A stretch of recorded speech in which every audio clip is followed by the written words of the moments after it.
Unidos en el nombre de tu Hijo Jesús. Gracias por permitirnos el celebrar el Día del Padre, recordando siempre con agradecimiento las vidas de nuestros padres terrenales, pero sobre todo, Padre Celestial, recordándote a ti. Tú eres majestuoso, incomparable en misericordia y amor, en justicia y en santidad. Por eso, Padre, pedimos que nos llenes en tu Espíritu Santo para que podamos entender no solo tus maravillosos atributos, sino la manera en que tu Hijo Jesús te ha honrado también como un ejemplo para nosotros, no solo de honrar a nuestros padres terrenales, sino de honrarte a ti también. Por favor, llénanos con tu Espíritu Santo para que te glorifiquemos, no solo hoy, en este día especial, sino todos los días de nuestras vidas. Gracias, Padre único e incomparable. En el nombre de tu Hijo Jesús, te oramos. Amén. Amén. Hermanos, estamos todavía en Éxodo, capítulo 20, versículo 12. Honra a tu padre y a tu madre, para que tus días se alarguen en la tierra que Jehová tu Dios te da. Y les dije hace 2 domingos que decidí dividir un sermón muy largo en 3 partes. Y he predicado ya las primeras 2 partes. Y hoy me toca predicar la última parte y pues justo cae en el Día del Padre. Esto sin intención, simplemente así obró el calendario. Entonces, para la escuela dominical no vamos a ver la lección todavía sobre capítulo 20, versículo 13. Esto será para en 8 días, porque esto se trata del próximo mandamiento: no matarás. Esto esperamos ver en detalle en 8 días. Entonces, ¿qué hacemos para la lección de escuela dominical de hoy? Pues vamos a ver hoy en la escuela dominical y en el sermón, vamos a ver pues cómo Jesucristo cumplió este mandamiento. Vamos a ver en la escuela dominical 2 ejemplos. Y pues en cierto sentido va a ser como un cuarto sermón. Vamos a ver que Jesucristo cumplió este mandamiento porque significa algo grande. Jesús no simplemente es un ejemplo nuestro para dar honra al Padre, sino que cumple este mandamiento de una forma que tal vez no sospechábamos. Esto es lo que queremos ver ahora en la escuela dominical. Luego en el sermón vamos a mirar solo el Evangelio de Juan, porque el apóstol Juan toma las palabras clave de este mandamiento y los desarrolla en su Evangelio de maneras que tal vez que tampoco sospechábamos. Entonces vamos a concentrar hoy en el Día del Padre, pues hablando de nuestro Padre Celestial, y la obediencia de Jesús y todo lo que implica para nosotros hoy. ¿Tiene sentido? Entonces, para en 8 días será la próxima lección de Éxodo 20, versículo 13. Pero quiero que me acompañen ahora al Evangelio de Lucas para ver el primer ejemplo de obediencia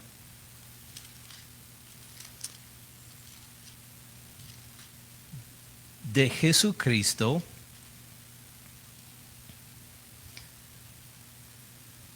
en Lucas capítulo 2, versículo 39. Lucas 2, 39.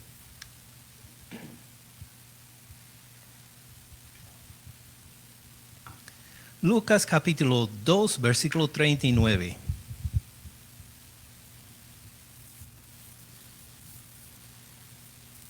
ya nacido el Señor Cristo Jesús, fue circuncidado, fue presentado en el templo, y Lucas salta 12 años en la vida de Jesús para contarnos la historia siguiente. Después de haber cumplido con todo lo prescrito en la ley del Señor, volvieron a Galilea, a su ciudad de Nazaret. Y el niño crecía, se fortalecía, se llenaba de sabiduría, y la gracia de Dios era sobre él. Y luego de todos los eventos de la niñez de Jesús, a Lucas le importa contarnos solo este evento. Versículo 41. Iban sus padres todos los años a Jerusalén en la fiesta de la Pascua. Entonces noten que José y María eran muy devotos, que iban todos los años a la fiesta de la Pascua. Recuerdan que los judíos tenían la obligación, según la ley en el Antiguo Testamento, de presentarse en el tabernáculo en ese entonces 3 veces al año. Pero ya por la distancia, cuando Israel estaba ya plantado en la tierra prometida, cuando ya se había arraigado en la tierra y florecido, era muy difícil viajar desde las otras partes del territorio para Jerusalén 3 veces al año. Entonces, pues los más devotos vendrían una vez por año, por la Pascua. Claro, de que leímos ya en el libro de Éxodo, recordando la redención de la esclavitud. Entonces Jesús tenía este ejemplo devoto de José y María, de ver que ellos iban a Jerusalén y probablemente que Él los acompañara también, especialmente cuando ya tenía unos años de edad, para celebrar esta redención. Versículo 42, cuando tuvo 12 años, subieron a Jerusalén conforme a la costumbre de la fiesta. Ahora, cuando subían a Jerusalén en esa época, recuerden que era muy peligroso viajar a solas, porque la gente principalmente tuvo que caminar de un lado para otro, llegar y hasta caminar por días, para lo que sería para nosotros distancias muy cortas de 1 hora en el carro. Eran para ellos pues una caminata larga y pues de varios días. Entonces, ¿qué harían ustedes si tuvieran que emprender un viaje como estos? ¿Qué harían ustedes para la protección? Ir en grupo, exactamente. Y así harían, que no sería solo José y María y Jesús. Y recuerden que Jesús tuvo hermanos menores también, en que esta familia solita subieron a la camioneta para viajar a Jerusalén. No hubo esta opción, sino que caminarían con todas las otras familias de su propio pueblo. Otros familiares también los acompañaran. Y entonces llegarían a caminar juntos, un grupo grande de un pueblo o de una región para Jerusalén. Y cantarían juntos y alabarían al Señor en camino. Por eso tenemos los salmos de ascenso en Salmo 120 hasta 135 por ahí, no recuerdo bien, pero son los salmos que cantaban Israel mientras subían en el camino hacia Jerusalén. Entonces ya tenían esta tradición todos los años, con toda la familia extendida, a donde irían de vacaciones, pues no eran vacaciones de descanso, eran vacaciones para celebrar al Señor. Iban a Jerusalén juntos, y ¿qué hacían en camino? Pues se protegían por caminar en grupo y cantaban alabanzas, cantaban himnos. En cada parada tenía un salmo nuevo que podían cantar juntos. Entonces, cuando tuvo 12 años, estoy en Lucas 2:42, cuando tuvo 12 años subieron a Jerusalén conforme a la costumbre de la fiesta. Al regresar ellos, ya pasando los días en Jerusalén, acabada la fiesta, se quedó el niño Jesús en Jerusalén, sin que lo supieran. ¿Quiénes? José y su madre. ¿Por qué no dijo sin que lo supieran sus padres? Sí, José no era biológicamente hablando el padre. Jesús fue encarnado por el Espíritu Santo y la Virgen María. Entonces, pues, en cuanto al oficio, en cuanto a las responsabilidades, José era su padre terrenal, pero no era de descendencia directa de él, hablando biológicamente. Pero el niño es Jesús. Pues se quedó en Jerusalén sin que lo supieran José y su madre. Y uno diría, ¿cómo es que José y su madre no supieran que Jesús que no estuvo con ellos? ¿Fue un descuido de parte de ellos? ¿A cuántos de nosotros se nos ha perdido a un hijo, aunque sea por unos minutos, en Walmart o en otra parte?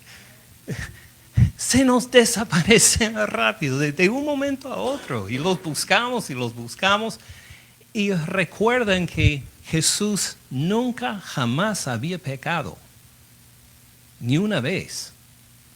En cuanto a niños responsables, era el más responsable de todo. No había que preocuparse de él.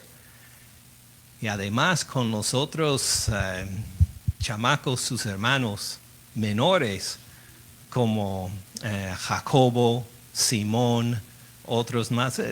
La Biblia nos da los nombres de algunos de ellos. Ellos, pues sí, eran pecadores iguales como todos los otros niños. No fueron concebidos por el Espíritu Santo. Entonces imagine a este Jesús de 12 años de edad, que es muy responsable, y pues los otros que pues son como todos los otros niños, a quienes van a poner la atención José y María. A todos menos a Jesús, porque Él es el que se porta bien, que es el responsable, es el mayor de todos.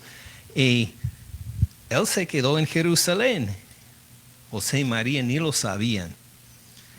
Pensando que estaban entre la compañía, ellos pensaban que, claro, estamos en un grupo grande, con todos los familiares, con todos los amigos del pueblo. Seguramente Jesús está entre ellos. Pensando que estaba entre la compañía, anduvieron camino de un día y lo buscaron entre los parientes y los conocidos, pero como no lo hallaron, imagine. Me quedé asustado cuando se me perdió a mi hijo mayor, siendo niño, en Walmart, de unos 5 minutos. Eran algunos de los 5 minutos más largos de toda mi vida. Estaba, gracias a Dios, solo buscando en otra sección de la tienda mirando los juguetes. Y aunque lo busqué 2 veces en esta sección, no sé, ustedes saben.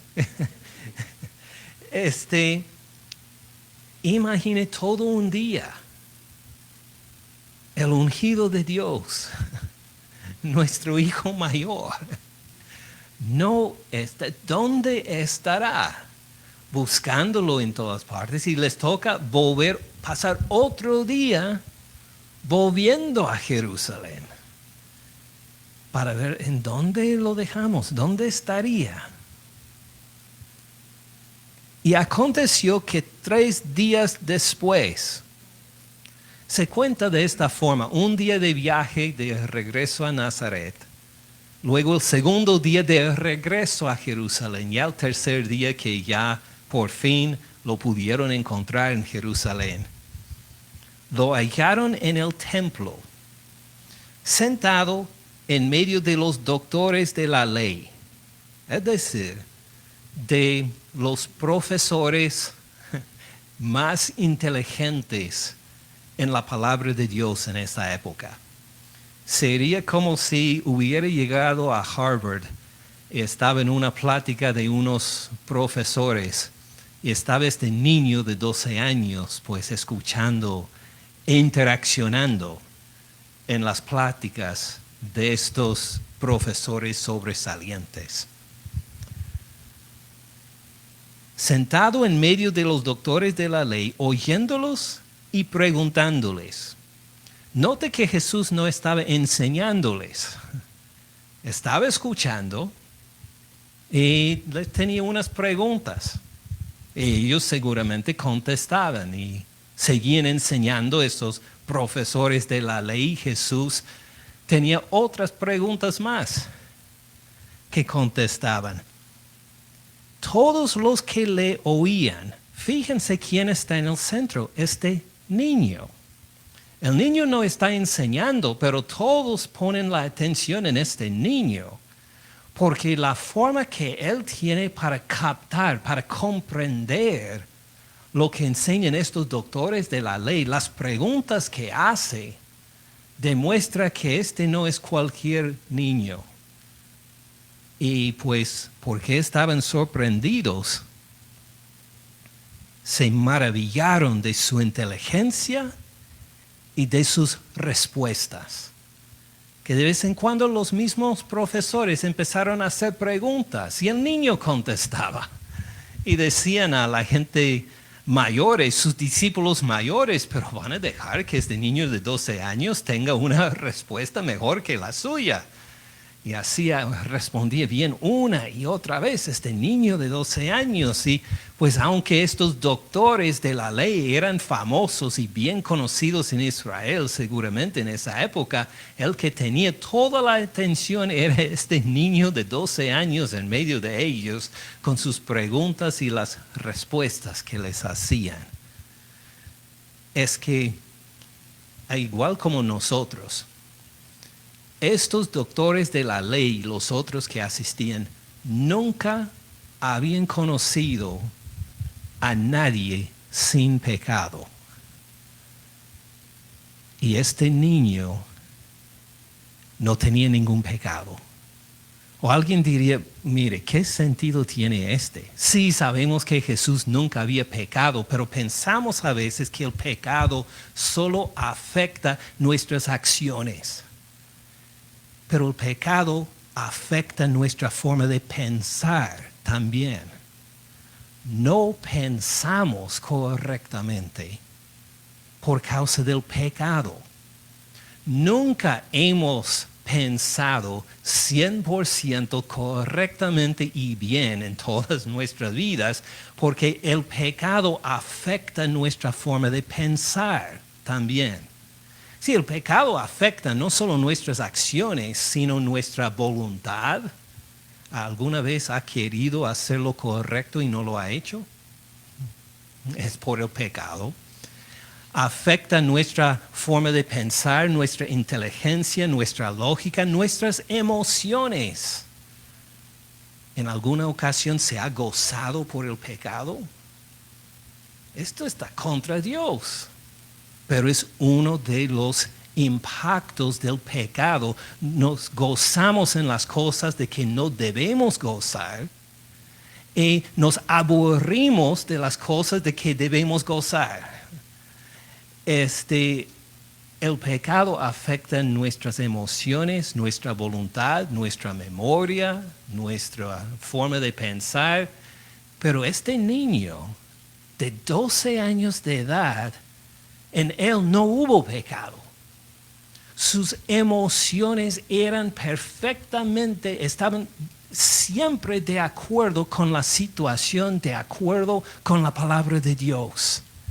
Jesús siempre se gozaba cuando debía gozarse, siempre se entristecía cuando debía entristecerse. Nunca hubo confusión porque no hubo pecado en su vida. Jesús tenía una voluntad perfecta. Siempre tenía ganas de obedecer al Padre porque Él no tuvo pecado.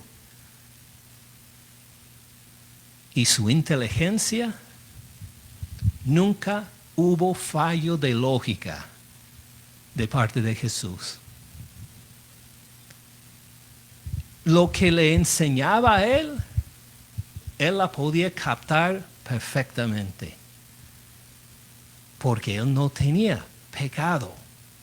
Y era la primera vez en la historia del mundo, desde Adán y Eva, en que seres humanos se ponen en contacto con alguien perfecto. Y cuando escucharon sus respuestas, oyeron sus preguntas, se quedaron maravillados pensando, ¿quién es ese niño? No hay otro como él. Porque sin darse cuenta estaban escuchando y observando a un niño sin pecado. Algo que no solo nunca hemos visto, sino que nunca fuimos tampoco.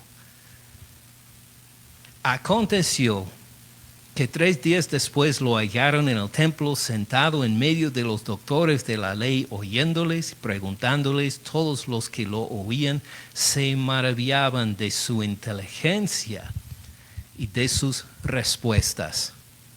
Versículo 48. Cuando lo vieron, José y María se sorprendieron, pero se sorprendieron por razones diferentes que el resto del público, ¿verdad? Se sorprendieron por lo que vamos a leer. Le dijo su madre, hijo. Fíjense en esta pregunta. ¿Qué le pregunta? ¿Por qué nos has hecho así? ¿Escuchan ahí la culpa que le echan a Jesús? Sí, le está culpando. ¿Por qué nos has hecho esto? Jesús, hiciste algo incorrecto, algo indebido. Nos hiciste sufrir. He aquí, tu padre y yo hemos buscado, ¿cómo? Con angustia. Nos diste un susto, Jesús. Estábamos 3 días en angustia por lo que tú hiciste. ¿Por qué nos has hecho así? He aquí, mira, tu padre y yo te hemos buscado con angustia. Entonces él les dijo, ¿por qué me buscaban? Como no era lo más obvio lo que estaba pasando. ¿No sabías que en los negocios de mi padre me es necesario estar? Ahora, 3 observaciones. ¿A quién llama a Dios acá en versículo 49? ¿Con qué título le llama Jesús? Mi Padre. Nadie en todo el Antiguo Testamento ha llamado a Dios así. Oh, sí, junto todo el pueblo de Israel en el cántico de Moisés dijeron, mi Padre es Dios, igual como cantamos, ¿verdad? Jehová es mi Padre. Pero era de toda la nación de Israel. Pero que alguien individualmente, a solas, no dijera a nuestro Padre, sino a mi Padre. Jesús reconoce algo que nadie más ha percibido y que no ha sido correcto en todo el Antiguo Testamento. Que Él tiene una relación única con el Padre, a tal punto que le llama mi Padre a los 12 años de edad.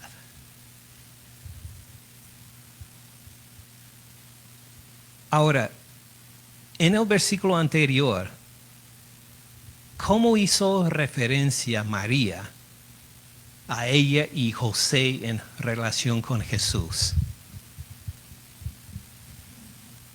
He aquí, si dice, hijo, ¿por qué nos has hecho así? He aquí, tu padre y yo.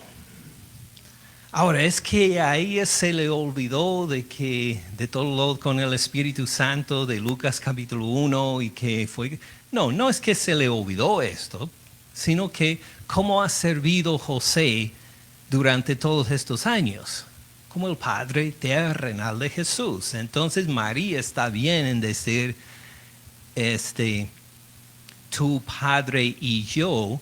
No la vamos a criticar por decir esto. Tu Padre y yo te hemos buscado. Pero noten cómo Jesús cambia este término, ¿verdad?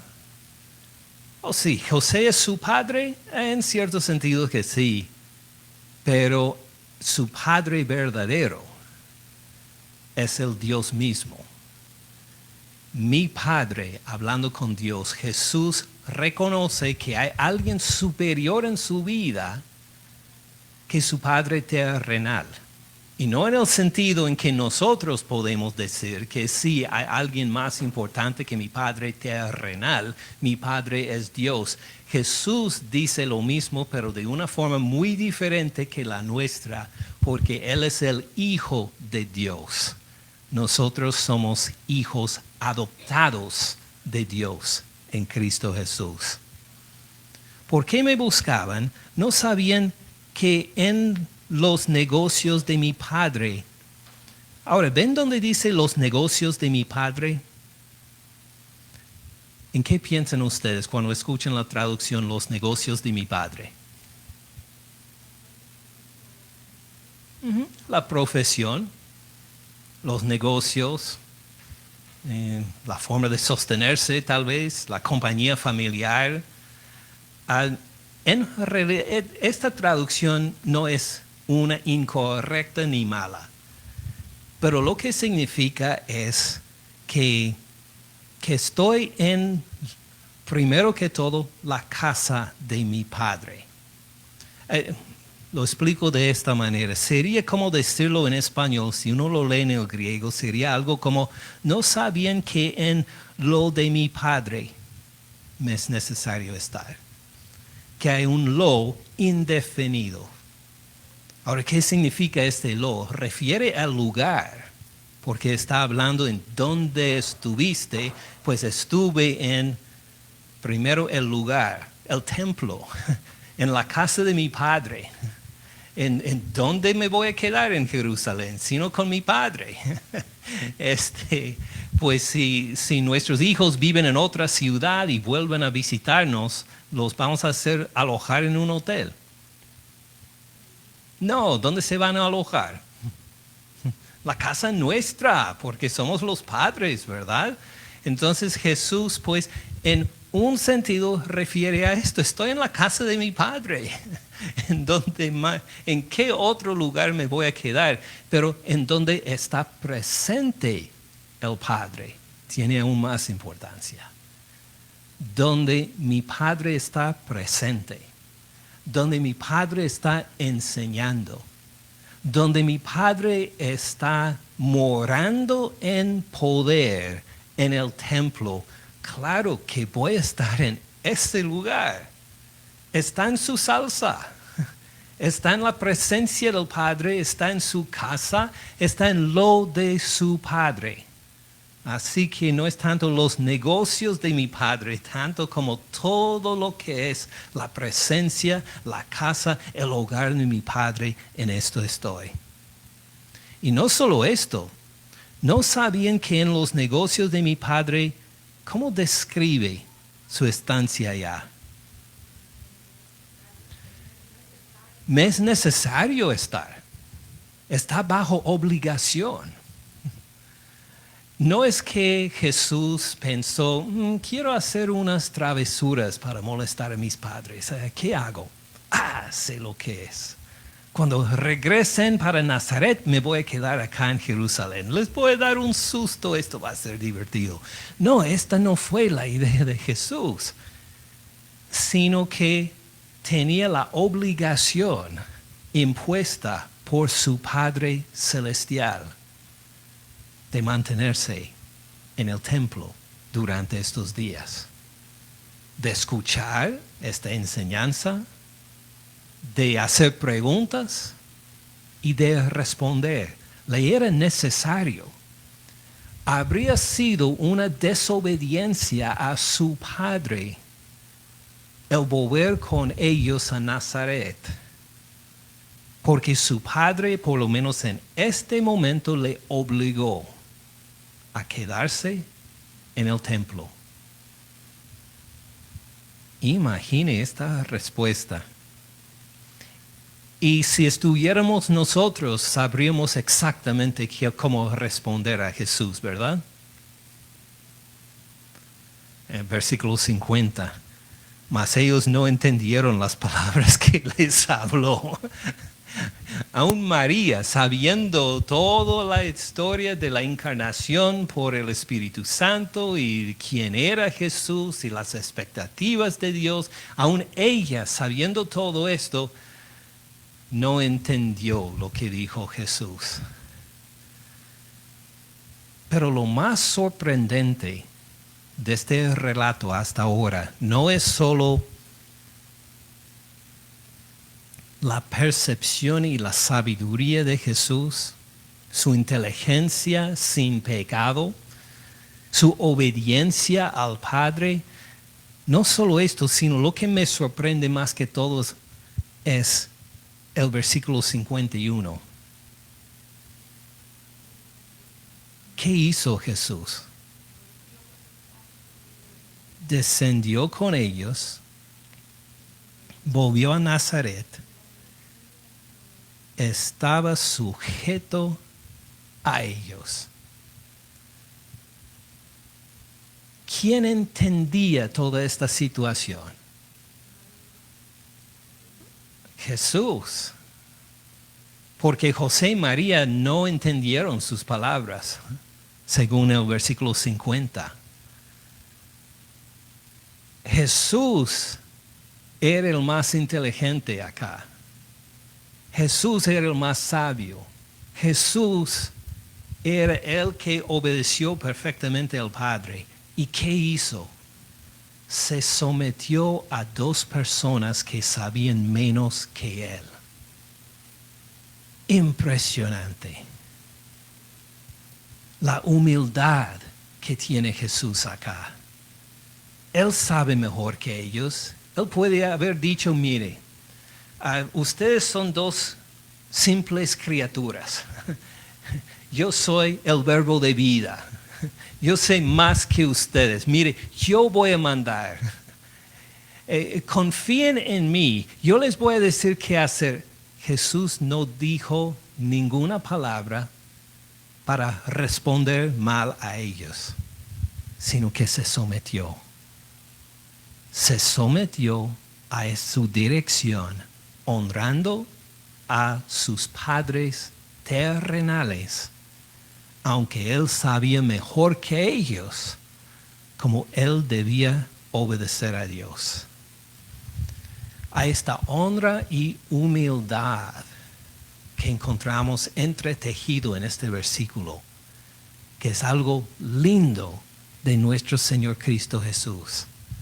Nunca se jacta en su perfección. Nunca se jacta en su santidad. Nunca menosprecia a los otros porque no entienden lo que Él entiende.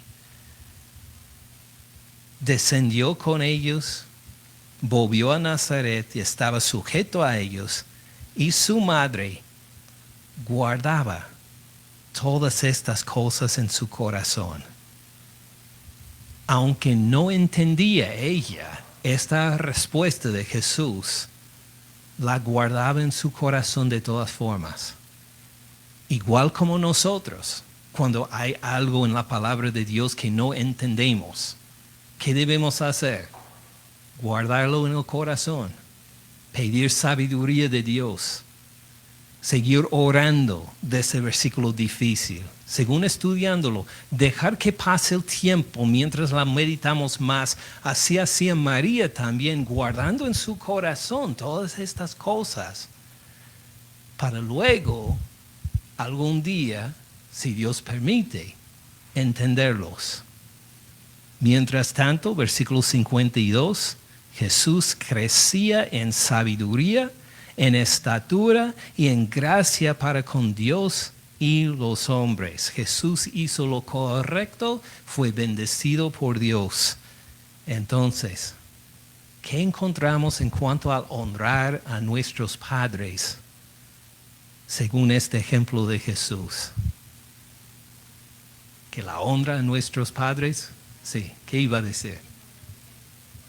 El obedecerlos, ¿sí? Según la edad, claro. Si tenemos 60 años de edad, nuestra honra a nuestros padres va a ser un poco diferente que cuando teníamos 8 años de edad, ¿verdad? Pero sí, según la edad apropiada, les vamos a obedecer. ¿Qué más?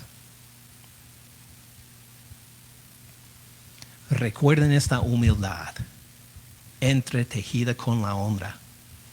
Aun cuando en este caso el hijo sabe más que los padres, no se va a sobreexaltar, no los va a menospreciar, sino que los va a honrar hasta someterse a los que saben menos que él, porque ellos tienen esta autoridad en esta época de su vida. ¿Tiene sentido? Esto fue un ejemplo de la obediencia de Jesús. Vamos a ver otro más. ¿Listos?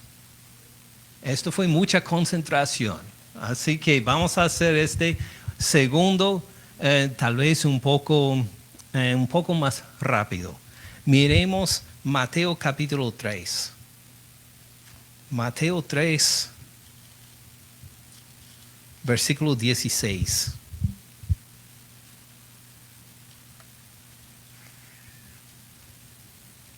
Ahora Jesús es adulto. En Mateo 3, 16. Jesús es adulto. Está por empezar pronto su ministerio público y todavía obedece a su Padre. Mateo 3, 16. Jesús, después que fue bautizado, subió luego del agua. Y aquí los cielos le fueron abiertos. Vio, Juan el Bautista, vio al Espíritu de Dios que descendía como paloma y venía sobre él. Y hubo una voz de los cielos que decía: este es mi Hijo amado, en quien tengo complacencia. Qué maravillosa descripción de un padre para un hijo. Este es mi Hijo amado en quien tengo complacencia. Capítulo 4, versículo 1. Entonces Jesús fue llevado por el Espíritu al desierto para ser tentado por el diablo. Imagine, con intención fue llevado Jesús por el Espíritu para ser tentado por el diablo. Después de haber ayunado 40 días y 40 noches, tuvo hambre. Jesús era un ser humano como nosotros. Si nosotros ayunamos 40 horas, tenemos hambre. Imagine 40 días. Vino a él el tentador y le dijo: si eres hijo de Dios, di a estas piedras que se conviertan en pan. Note la tentación.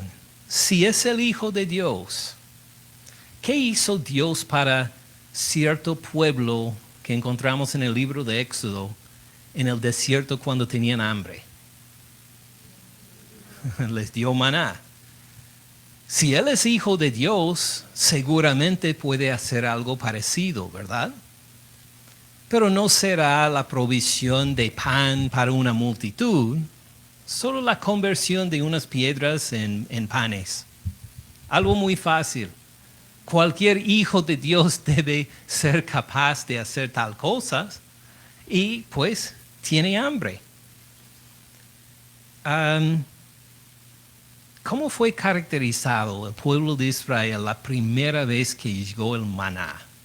¿Qué hicieron algunos los primeros días cuando llegó el maná? ¿Recuerdan? ¿Cómo? Guardaron demasiado, ¿verdad? Lo guardaron durante la noche y luego pues estaba podrido todo el maná.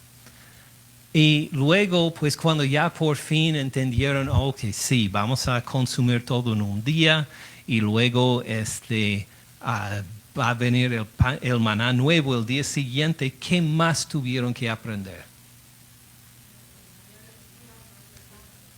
El día de reposo, no debían salir a recogerlo, sino guardarlo del día anterior. Pero esta vez no se iba a pudrir y a gusanar, sino que iba a estar bien. ¿Y qué hicieron algunos el primer día de reposo después de la llegada del maná? Salieron a buscar y encontraron que no hubo y estaba Moisés esperándolos para darles una regañada. Les dije que no vinieran acá, es día de reposo. Más adelante, cuando seguimos leyendo en Números, en Levítico, Números especialmente, un poco en Deuteronomio, ¿cómo responde el pueblo de Israel a este regalo diario del maná? Sí, se quejan. Se quejan porque es lo mismo todos los días. Que no hay variedad en este menú. Todos los días es lo mismo, el maná, y se hartan de maná. Quieren algo más, quieren carne. Y pues de esto vamos a leer en otras ocasiones. Pero fíjense en cómo el pueblo de Dios desobedeció. ¿Qué hace Jesús acá cuando está en el desierto y tentado sobre la provisión del Padre? ¿Cómo responde él? Versículo 4. Él respondió y dijo, escrito está. Primero que todo se dirige a la palabra de su Padre. En vez de decir, ¿cómo me parece? Pues tengo hambre. Tal vez tiene razón. Lo voy a considerar. Escrito está. Llega directamente a las palabras de su Padre. No solo de pan vivirá el hombre, sino de toda palabra que sale de la boca de Dios. Wow, ¿de dónde sacó Jesús esta observación? De las Escrituras. Sí, él no inventó esta palabra, está citando del libro de Deuteronomio. Escrito está, no solo de pan vivirá el hombre, sino de toda palabra que sale de la boca de Dios. Deuteronomio capítulo 8, versículo 3. Es decir, mientras el pueblo de Israel desobedeció a Dios en el desierto, Jesús vuelve a la misma clase de situación, al desierto, tiene hambre y responde correctamente, según la palabra de su Padre, como Israel debe haber hecho en ese entonces. Jesús lo está cumpliendo correctamente acá. ¿Tiene sentido? Esto es bien importante. Va a suceder 2 veces más. Sigamos leyendo. Entonces el diablo le llevó a la santa ciudad, le puso sobre el pináculo del templo y le dijo, si eres hijo de Dios, échate abajo, porque escrito está, a sus ángeles mandará cerca de ti, y en sus manos te sostendrán, para que no tropieces con tu pie en piedra. Y como responde Jesús, versículo 7. Jesús le dijo, escrito está también. Hay que considerar toda la palabra de Dios. Escrito está también, no tentarás al Señor tu Dios. Ahora, en el libro de Éxodo, Levítico, Números y Deuteronomio, había cierta nación que tentó a Dios repetidas veces. Sí, el pueblo de Israel, ¿verdad? Su tiempo en el desierto, en cierto sentido, fue caracterizado por tentar a Dios, por quejarse, por murmurar, por tentar a Dios. Ahora el diablo llega para tentar a Jesús a repetir el mismo pecado que sus antepasados. Tienta a Dios. Mire, aquí en el pináculo del templo, así dice el Salmo 91, que tú te puedes echar para abajo y Dios te va a proteger. No voy a murmurar, dice Jesús, no voy a quejar, no voy a poner a mi Padre en una obligación de que Él me tiene que salvar. No voy a tentar a Dios. Israel desobedeció. Jesús obedeció. Sigamos leyendo otra vez. Le llevó el diablo a un monte muy alto. Le mostró todos los reinos del mundo y la gloria de ellos. Y le dijo, todo esto te daré si postrado me adoras. Ahora, cuando Israel tuvo la oportunidad, una tentación parecida en el libro de Éxodo, cuando Moisés estuvo en el monte Sinaí, seguían esperando todo un mes y no ha aparecido este Moisés. ¿Qué hizo el pueblo? Se fabricaron un becerro de oro para adorarlo, para decir, esta será la forma en que adoramos a nuestro Dios. Si postrado Jesús adora al diablo, entonces dice, te voy a dar todo el mundo, todos los reinos y la gloria de ellos. Israel desobedeció. ¿Qué hace Jesús? Versículo 10. Entonces Jesús le dijo, vete, Satanás, porque escrito está, al Señor tu Dios adorarás y a Él solo servirás. 3 tentaciones que Israel tuvo en el desierto, en que fallaron cada vez. 3 tentaciones en que Jesús está tentado en el desierto y Él vence al tentador 3 veces. ¿Cómo le llamó el Padre a Jesús en su bautismo hace unos versículos? Es mi Hijo amado, en quien tengo complacencia. La idea es que Israel, que ha fallado a Dios tantas veces en su historia, y nosotros los gentiles, imagine cuántas veces nosotros hemos fallado a Dios, que miremos al Hijo que nunca ha fallado, que nunca ha desobedecido al Padre, y encontremos el perdón de nuestros pecados y la justificación ante el Padre por este mismo Hijo perfecto que fue probado en todo en lo que nosotros somos probados, pero que nunca jamás pecó ni una vez. Él es nuestra atención para honrar al Padre. ¿Tiene sentido? Padre Celestial, gracias por este breve repaso de la obediencia de tu Hijo Jesús. Y vemos que Él no solo es nuestro ejemplo de obediencia, sino que es la única esperanza que tenemos para obedecerte, para ser aprobados por ti. Y qué redentor tan maravilloso tenemos, con una inteligencia, voluntad y santidad que superan a todos y una humildad que no menosprecia a los que se acercan a Él por fe. Gracias, Padre Celestial, por su perfección y que ha superado al tentador.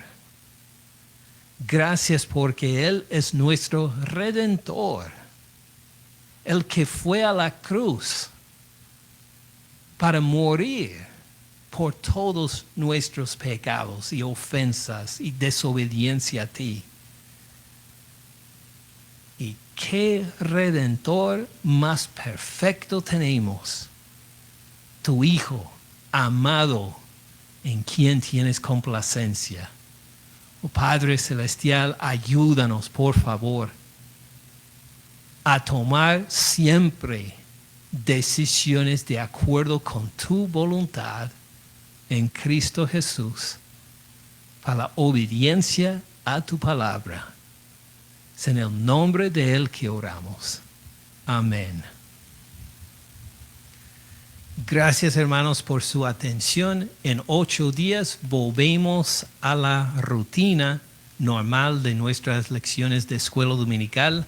En 8 días deseamos ver Éxodo capítulo 20, versículo 13, mirando el mandamiento no matarás. Mientras tanto, tomen unos 5 o 10 minutos para convivir, descansar, repasar profundo y seguimos en alabanza a nuestro Señor.